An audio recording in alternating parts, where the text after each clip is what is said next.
This is the summary of the ruling. The applicants made the following prayers.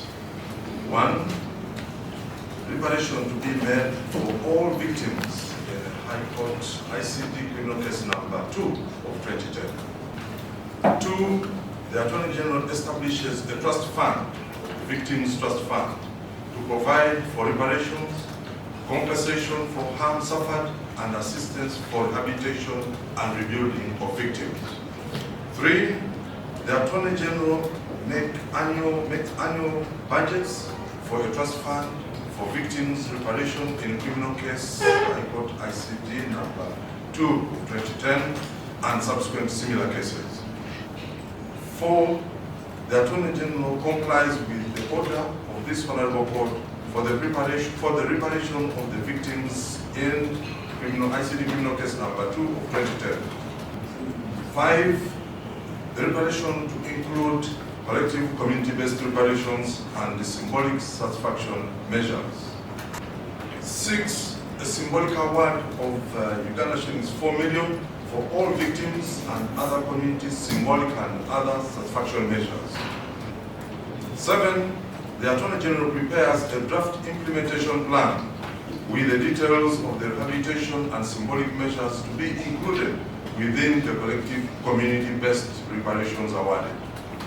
The following are the main arguments by the applicants. That it is a right of victims of gross violations to get reparations as a redress for the violation of those rights. The liability to pay for reparations is cast on the state where the perpetrator is indigent. The applicants state further that reparations are not limited to compensation but include other measures. As for the DPP acknowledges that the victims are entitled to reparations, but in this case, the responsibility to pay falls on the convict. The Attorney General argues that government is not liable to pay for compensation for crimes committed by private actors. That the reparations sought are matters of policy in respect of which government has set up several programs to address the concerns of the victims. For the convict, he argued that he was abducted as a child and has never been gainfully employed since the age of 12 years. That he is therefore indigent and unable to pay for reparations. Having heard the arguments of all the parties and addressed our minds to the law and facts, we find as follows. Under international and domestic law, the primary obligation to pay reparations to the victims of atrocity crimes is placed upon the convict. In the event that the reparations are not fully available from the offender or other sources, international law places the obligation upon the state. That obligation is not founded on principles of fault or vicarious liability, but rather springs from theories of collective responsibility by which international law places the duty of responding to the situation of victims of gross violations of human rights and serious violations of international humanitarian law upon the state when compensation is not fully available from the offender or other sources. Alternatively, atrocities committed on a scale warranting transitional justice is considered a manifestation of a failure on the part of government that triggers a responsibility for the state to pay reparations to the victims. The convict having been found indigent, it is for that reason that the court finds the Attorney General responsible for paying reparations to the victims of the offences for which he was convicted. We will now look at the principles of reparations. In arriving at this award, the court was guided by principles applied by international tribunals and domestic courts, whose purpose is to restore victims in material and non-material terms to the extent that it is possible to do so. The court, in making these awards, is mindful of the concepts of proportionality and the availability of resources. Eligibility criteria. To qualify as a victim, the claimant should have suffered hurt, injury or loss which has causal link to one or more of the crimes for which the convict was found guilty.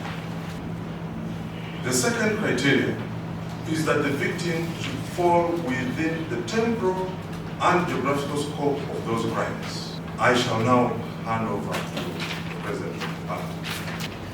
I will now give you the orders, the specific orders that the court has made. The applicants had 7 prayers, which were both pecuniary and non-pecuniary in nature. This court has made the pecuniary awards, but for lack of enforcement mechanisms under our existing law, the court could only make declarations in respect of the non-pecuniary measures. Secondly, these non-pecuniary measures are of a policy nature that would require prior legislation before they can be made. Having said that, these are now the specific orders. The first prayer that the applicants made was for reparations to be made for all victims in High Court case number ICD criminal case number 2 of 2010. This prayer is best met by both restitution and compensation awards. The object of restitution award is to re-establish the situation which existed before the wrongful acts were committed on the victims, and it connotes a return of property or restoration of fundamental rights which have been breached. As for compensation, compensation is geared towards economically accessible damage, and it must be proportional to the gravity of the violation and the circumstances of each case. Compensation as a form of reparation is considered when restitution is impossible or impractical or does not repair the injured party. As we had stated earlier in this ruling, it is generally accepted that victims of atrocities are entitled to atonement for harm that they have suffered. So the first broad category of harm that the court makes orders for is the one of death. Now, the eligibility criteria for victims claiming under this head has already been set out in this ruling, and in order to arrive at a proper assessment of an appropriate quantum for reparations of this award, the court has been guided by ex-gratia payments which were made by government in comparable cases where people have lost lives. For example, ex-gratia payments were made for the victims of the 2021 bomb blast in Kampala, for the 2010 Al-Shabaab bomb blast at the Chadondo Rugby Club, and for victims of the Mukura massacre in Gulu district. In each of those cases, the victims were paid a sum of 5 million shillings for each of the deceased persons. Now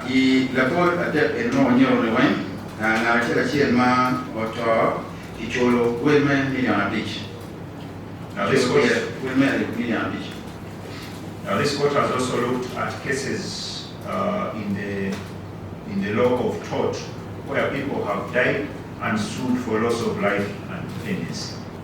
In various cases under this category, the courts have made awards in damages of between 8 million and 15 million shillings.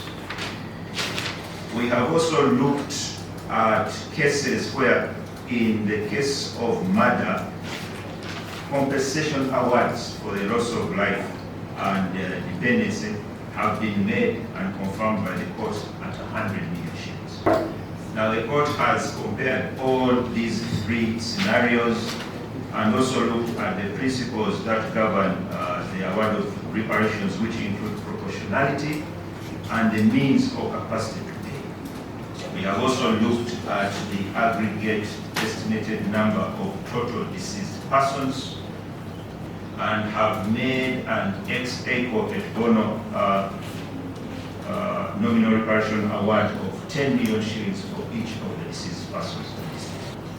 In the case of bodily injury, which is the second broad head of reparations, this court has laid out what the eligibility criteria is for people who are to benefit under this head and has stated them in the ruling.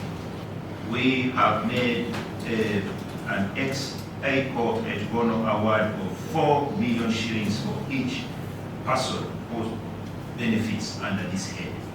This award retires the prayer made by the applicants in prayer number 6, which is for a symbolic award of 4 million shillings for all victims and other community symbolic or satisfaction measures. The next head of awards falls under property loss. The head of property loss includes dwelling houses, foodstuff, livestock, and bicycles. This court is guided by the evidence of the ID camp commander, who furnished the court with estimates of the value of these properties, giving a figure of 3.5 million shillings per household. We have subjected these figures to an assessment criteria that we have set up earlier, and we find that the award of 3.5 million shillings is appropriate and is accordingly awarded for property loss per household. With regard to sexual gender-based violence crimes, the assessment criteria has also been properly laid out in the ruling result. There were 3 properly established direct victims, that is TR, NS, and LW. We also recognize that there will be more potential indirect victims under this head.